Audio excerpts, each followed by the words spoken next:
जंगल ने एक नई आवाज सुनी, वो दहाड़ जो आने वाले युग का ऐलान थी।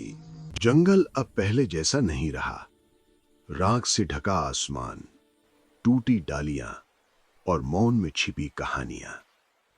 किसी ने इस शांति की कीमत दी थी अपने खून से।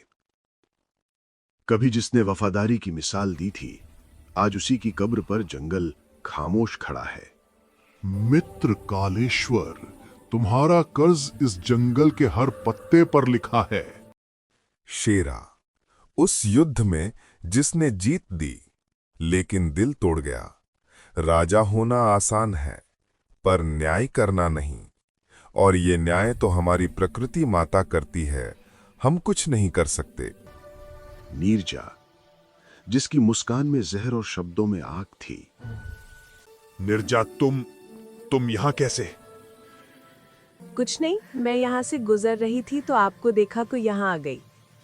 हर राजा एक दिन गिरता है, फर्क सिर्फ इतना होता है उसे धक्का कौन देता है। तुम कहना क्या चाहती हो? हाँ, कुछ नहीं, बस ये निशान शेर या बाघ में से किसी के लग रहे हैं। अब होगा जंगल में तांडव। शेरा, वो नदी पर जो निशान, लगता है कोई अपना ही है जो दगा करने वाला है। तुम मुझ पर शक कर रहे हो, तुम्हें मुझ पर भरोसा नहीं। मैंने इस जंगल के लिए खून बहाया है, झूठ नहीं। भरोसा वो कब था और किस पर था, ये तो तुम्हें मालूम ही होगा। चलो साथियों। रात में चांद की रोशनी में भेड़िए घूमते हुए गर्जन और उसका झुंड अपने दोस्त शेरा पर शक करने लगे हैं। रात में राजा वेदा ने सपना देखा। राख में लिपटा कालेश्वर चेतावनी देता हुआ। अंधकार हमारे अपनों के बीच। नदी किनारे रात, पानी में चांद का प्रतिबिंब। वहीं दूर एक शावक अपने पिता की परछाई में खोया था।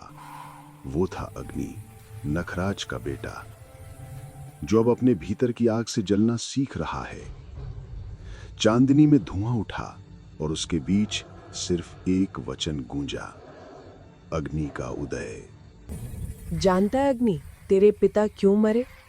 नखराज सिर्फ एक राजा नहीं थे, वो जंगल की असली दहाड़ थे। और वेदा को वो दहाड़ पसंद नहीं आई, क्योंकि वेदा डर गया था उनसे। वो नहीं चाहता था कि कोई और इस जंगल पर राज करे, इसलिए उसने तेरे पिता को धोखे से मारा, और अब वो खुद राजा कहलाता है। अगर तूने अपने पिता की आग नहीं संभाली तो वेदा तुझे भी राख में बदल देगा, जैसे उसने तेरे पिता को किया। राजा वेदा ने मेरे पिता को मारा है, तो अब वो मेरी दहाड़ सुनेगा। जिस जंगल में मेरे पिता की राख बिखरी है, वहीं से मैं उसकी गद्दी जला दूंगा। वो राजा नहीं, मेरे पिता का कातिल है, और मैं अग्नि हूं जो राख को भी जला देता है। अब ये जंगल मेरा नाम याद रखेगा, अग्नि।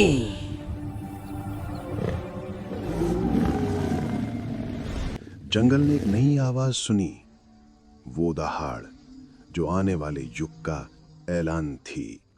फिर शुरू हुआ तूफान।